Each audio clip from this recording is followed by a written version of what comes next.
السلام علیکم ورحمۃ اللہ وبرکاتہ۔ اعوذ باللہ السمیع العلیم من الشیطان الرجیم من حمزہ ونفخہ ونفثہ۔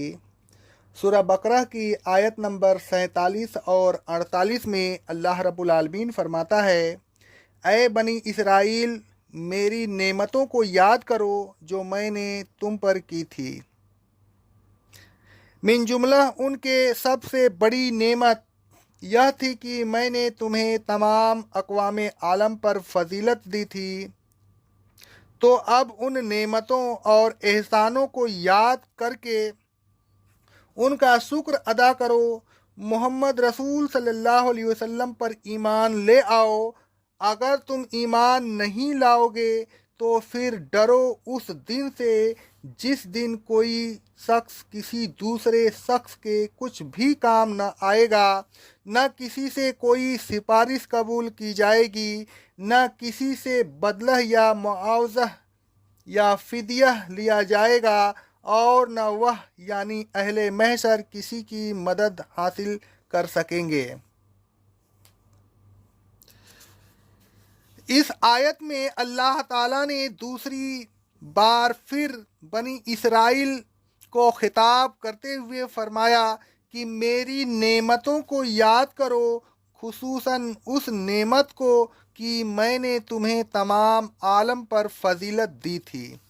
بنی اسرائیل کو فضیلت کے سلسلہ میں ایک اور جگہ اللہ رب العالمین فرماتا ہے، سورہ الجاثیہ کی آیت نمبر 16 میں، ہم نے بنی اسرائیل کو کتاب، حکمت اور نبوت بخشی، ان کو پاکیزہ چیزیں عطا فرمائیں اور اقوام عالم پر فضیلت دی۔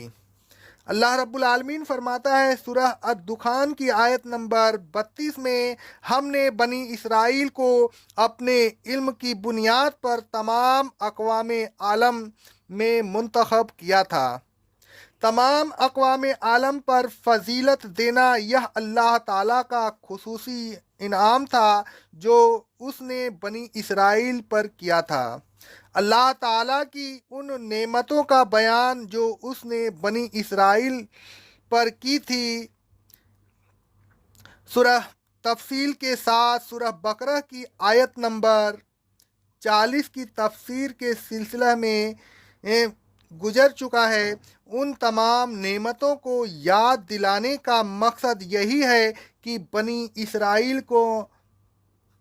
منعم کا شکر ادا کرنا چاہیے اور اس کے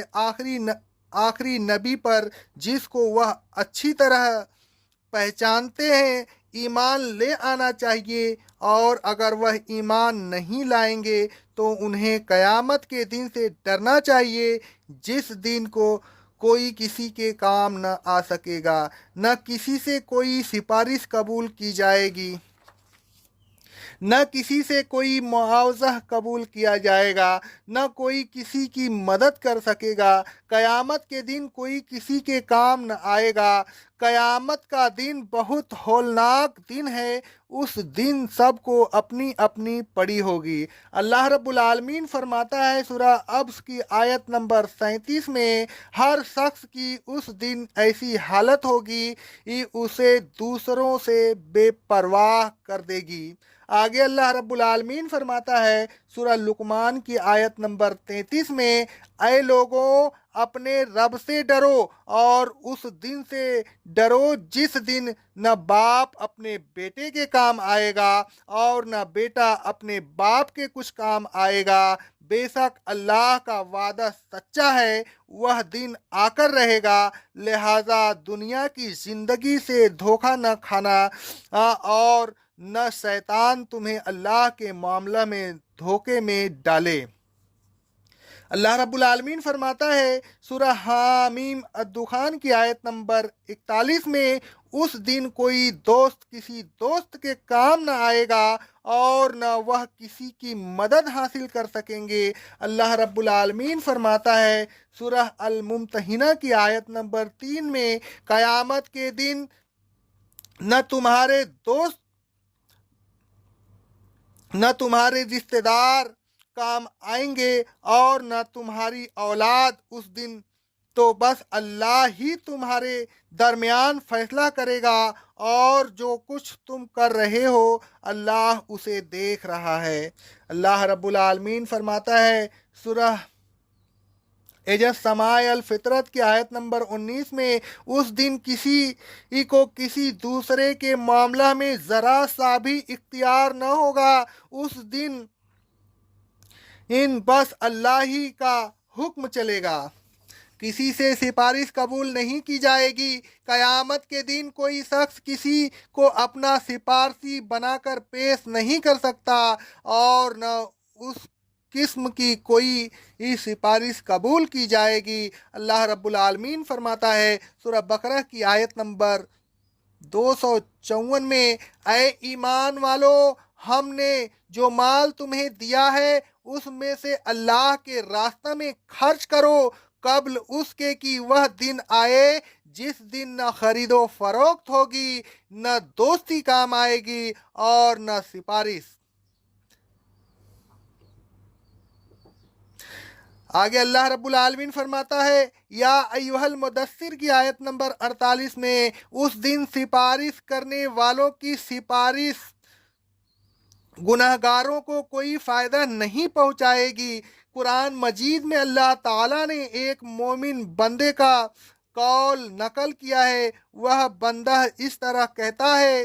سورہ یاسین کی آیت نمبر 23 میں اللہ رب العالمین فرماتا ہے، کیا میں اللہ کے علاوہ ایسا معبود بناؤں کہ اگر اللہ مجھے نقصان پہنچانا چاہے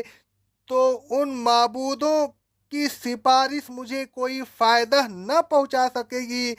نہ وہ مجھے عذاب سے چھڑا سکیں گے۔ اللہ رب العالمین فرماتا ہے سورہ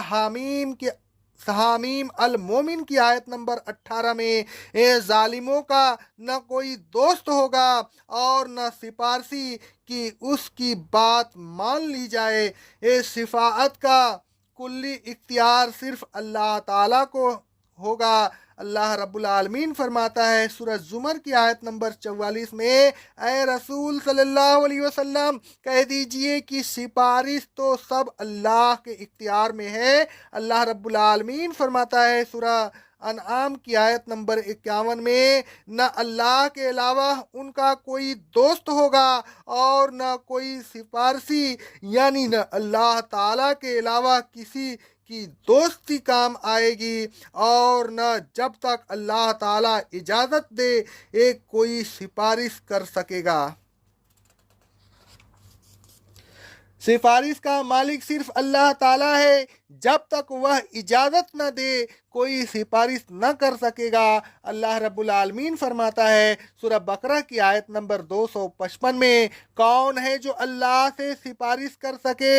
مگر ہاں اس کی اجازت سے۔ اللہ تعالیٰ فرماتا ہے سورہ مریم کی آیت نمبر 87 میں، اہل محشر کو کسی کی سفارش کا اختیار نہیں ہوگا سوائے اس شخص کے جس نے اللہ سے کوئی اقرار لے لیا ہو، یعنی اللہ تعالیٰ سے پہلے اجازت لے لی ہو۔ اور اللہ رب العالمین فرماتا ہے سورہ طٰہٰ کی آیت نمبر 109 میں، اس دن کسی کی سفارش فائدہ نہ پہنچائے گی مگر اس شخص کی جسے اللہ سفارش کی اجازت دے اور اس بات کو پسند فرمائے۔ اللہ رب العالمین ذوالجلال والاکرام فرماتا ہے سورہ سبا کی آیت نمبر 23 میں،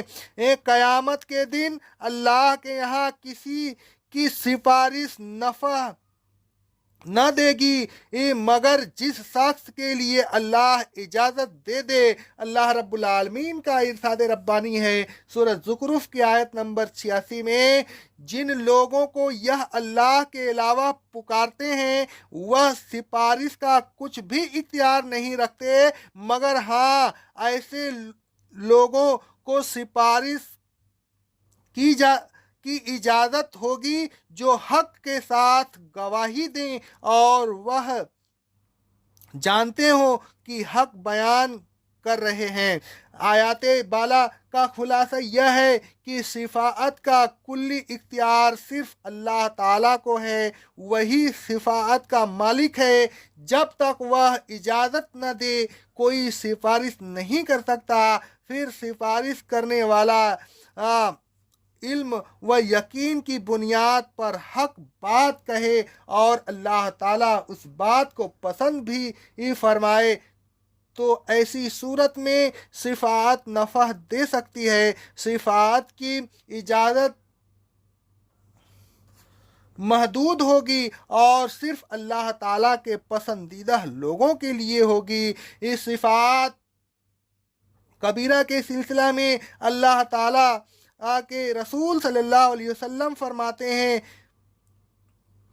صحیح بخاری اور صحیح مسلم کی حدیث ہے، مجھے 5 چیزیں دی گئی ہیں جو مجھ سے پہلے کسی نبی کو نہیں دی گئی۔ مجھے رعب و مدد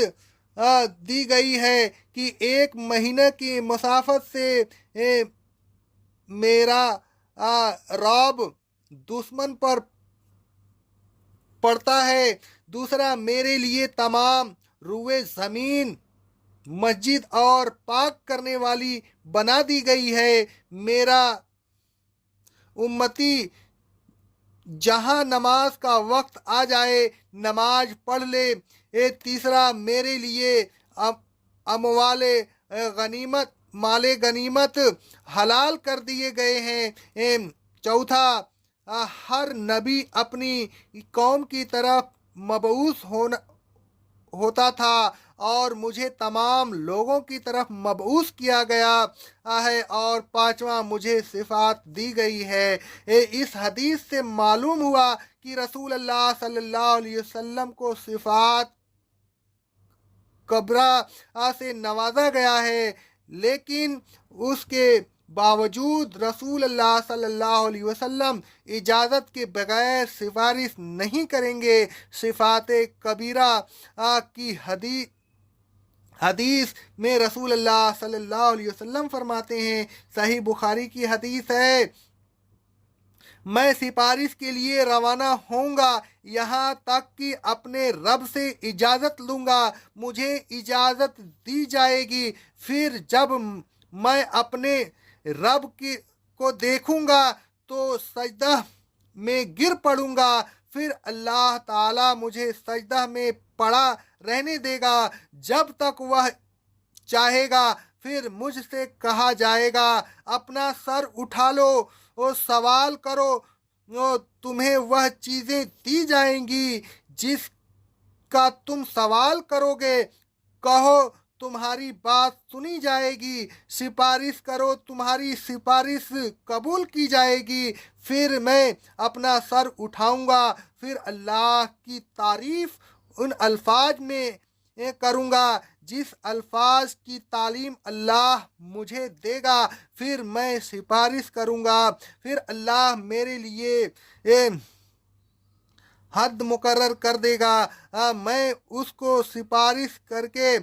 جنت میں داخل کروں گا۔ اس طرح رسول اللہ صلی اللہ علیہ وسلم 4 بار سفارش کریں گے، پھر آپ فرمائیں گے، صحیح بخاری کی حدیث ہے، اب دوزخ میں کوئی نہیں رہا سوائے اس شخص کے جس کو قرآن نے روک لیا ہے اور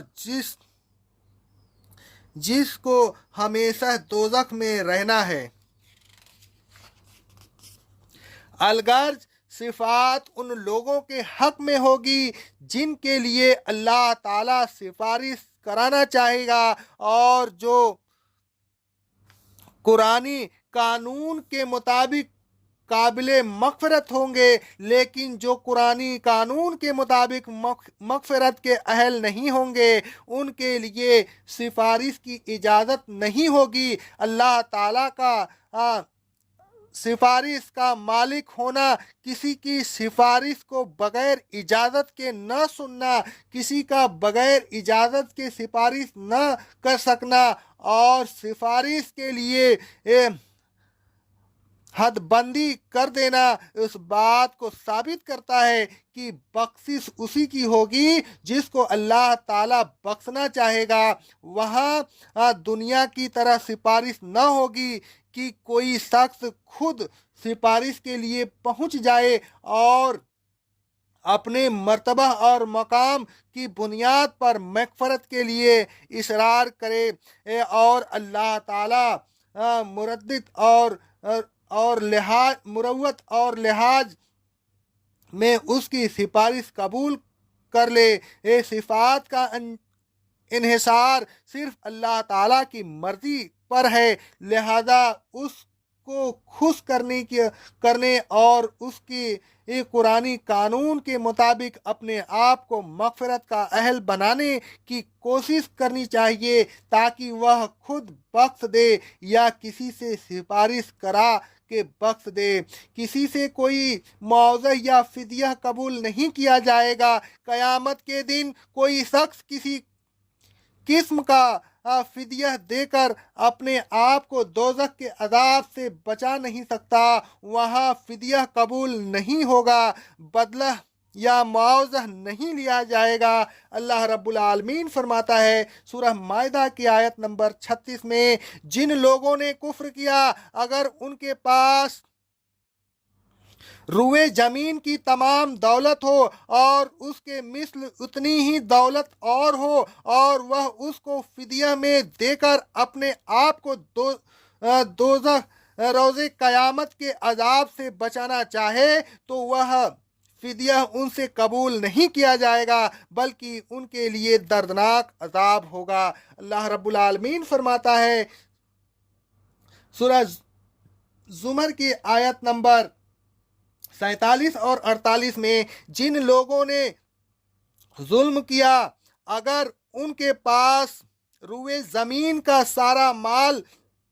و متاع ہوتا اور ان کے ساتھ اتنا ہی مال و متاع اور ہوتا، تو وہ قیامت کے دن کے عذاب سے بچنے کے لیے وہ سارا مال و متاع دے دیتے۔ وہاں اللہ کی طرف سے ایسی بات ظاہر ہوگی جس کا انہیں وہم و گمان بھی نہ ہوگا، یعنی ان کی بدعمالی کی خرابیاں ان پر ظاہر ہو جائیں گی، اور جس عذاب کا وہ مذاق اڑایا کرتے تھے وہ عذاب